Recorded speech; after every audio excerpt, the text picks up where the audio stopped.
Yang kedua, peserta didik dapat menganalisis hal apa yang dapat negara manfaatkan dari kondisi geografis yang dimiliki. Yang ketiga, peserta didik dapat mengevaluasi pemanfaatan kondisi geografis di wilayah dan Indonesia secara lebih luas. Nah, Ibu akan menayangkan video, nanti dilihat ya. Disimak dengan baik-baik.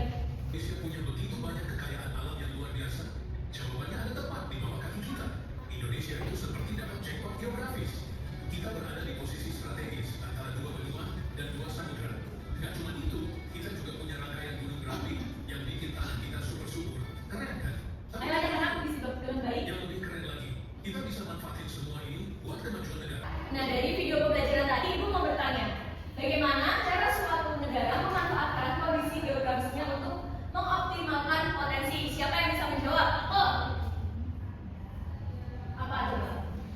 Yaitu dengan memanfaatkan potensi alam sesuai karakter wilayah, misal pariwisata, pertanian, perkebunan, energi terbarukan, perdagangan, serta mitigasi bencana.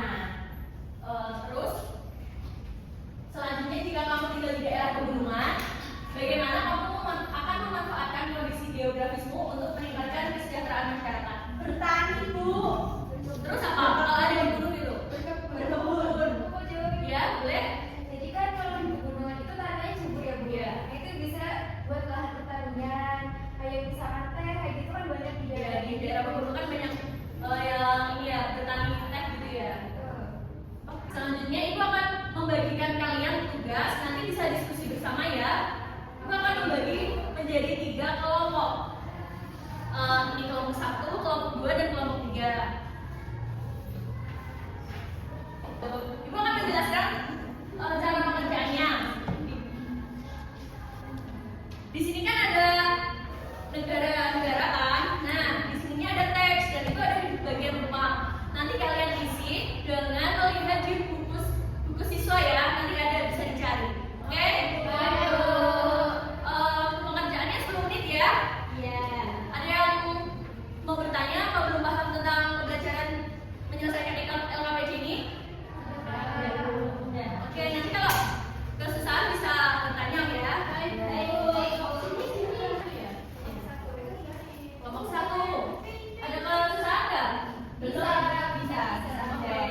berupa dataran rendah, banyak padang lumpur, dan permukaan dataran yang tidak terlalu tinggi dari pantai. Komoditi paling terkenal yaitu apa? Buah, sapi, domba, dan produk Turunannya apa? keju, susu, jagung. Tadi kejunya banyak ya? Ya, karena kan di sana banyak sapi. Iya. Kualitas produk di Selandia Baru diakui dunia karena pemerintah mengalokasikan anggaran untuk membangun kapasitas dan kemampuan petani serta berinvestasi pada penelitian dan pengembangan inovasi teknologi agrikultur. Kita ke penerbangan yang kedua. Kemana anak-anak? Amerika Serikat. Kita di batu apa? Ikut Yang katanya ini kan bijak. Pemerintah Amerika Serikat tidak berinovasi kepada petani dan peternak, jadi kebalikannya dari Selandia Baru. Mereka memberikan subsidi yang menyebabkan ketergantungan para petani kepada pemerintah. Bantuan dana banyak jatuh ke perusahaan distributor. Perusahaan ini kemudian menekankan biaya produksi untuk mendapatkan harga termurah. Akibatnya produk negara Amerika ini kalah bersaing dengan negara lain. Kita ke penerbangan selanjutnya ke Denmark. Denmark berada di antara laut utara dan laut apa tadi? Baltik. Nah, tadi nggak bisa bacanya ya, ini yang benar adalah laut Baltik. Sehingga negara ini sering dilanda angin kencang, cocok untuk membangun dan mengembangkan turbin angin sebagai apa? Sumber energi. Denmark memanfaatkan area lepas pantai dan wilayah terbuka di daratan untuk sumber energi terbarukan. Selain Denmark, Cina juga termasuk negara yang memanfaatkan angin sebagai sumber energi. Tepatnya di kebun angin. Ya. Selanjutnya kita ke negara tetangga Singapura. Pengen ke sana, Bu. Kenapa? Karena mau jalan-jalan, mau pilates. Jalan-jalan di sini bukan? Iya. Ya, Bu. Mau pegang air. Boleh nggak sih, Bu, pegang air? Boleh. Itu kamu nanti. Oke, Singapura terletak di semenanjung Malaya dan Singapura sangat strategis bagi jalur laut perdagangan internasional. Ada 4 strategi yang dilakukan pemerintah Singapura. Yang pertama, mengolah sumber daya alam mentah diekspor ke negara berkembang. Nah, kita lanjut ke penerbangan Jepang. Tadi Jepang di wilayah apa ya? Asia. Cincin api, Pasifik atau Ring of Fire. Nah, tadi ini menyebabkan apa? Jepang. Betul sekali. Nah, selain Jepang, Indonesia juga termasuk dalam wilayah Ring of Fire ya. Jadi kayak sering gempa. Nah, Jepang merupakan negara yang terletak di zona cincin api Pasifik sehingga termasuk dalam zona merah karena sering mengalami gempa. Jepang melakukan banyak inovasi dalam mitigasi bencana termasuk pendidikan mitigasi bencana sejak dini, peraturan pembangunan jalur evakuasi di sekolah, dan alarm peringatan di daerah rawan tsunami. Nah, selanjutnya ada pemanfaatan kondisi geografis di negara kita sendiri yaitu Indonesia. Jadi kita ini nggak usah terbang ya, kita langsung di Indonesia. Yang pertama, memudahkan impor ekspor karena menjadi pusat pelayaran dan jalur perdagangan internasional.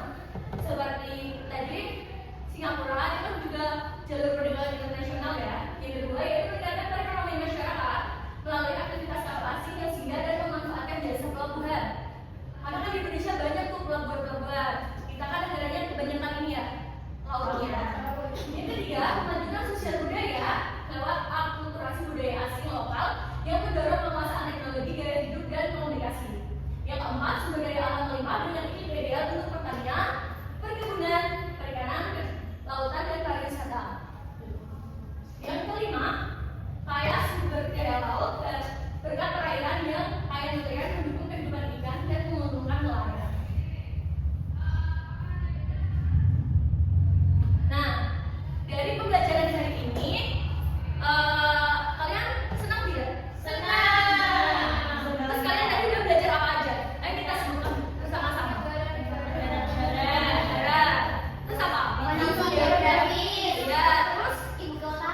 sumber daya air, tim.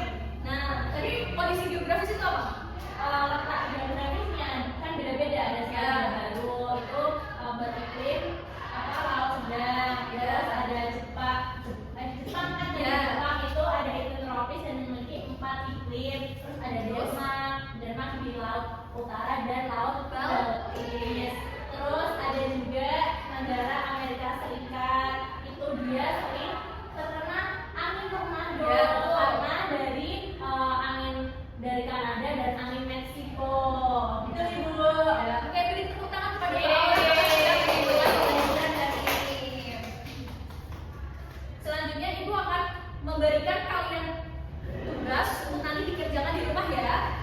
Ya ibu. Nah, ini minggu depan dikumpulkan. Nanti kita bahas lagi ya. Bisa